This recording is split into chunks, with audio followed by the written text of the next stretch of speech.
Biết này. Cái gì? Lấy lục ở thì cái nào này Hả?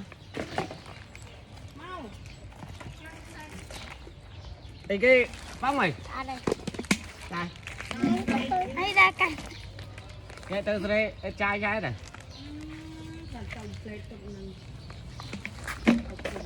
Chuan chân cái con.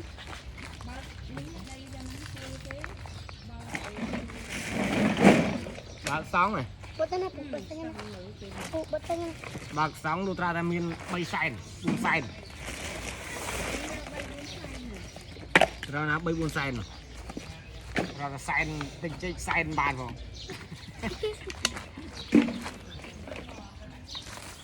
Còn có cái pin mơn bay mơn la này.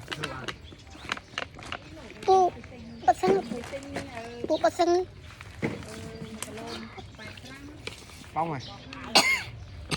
Có mà cái stong cái thống. Bờ mà đấy cha. Cho lại chú cha.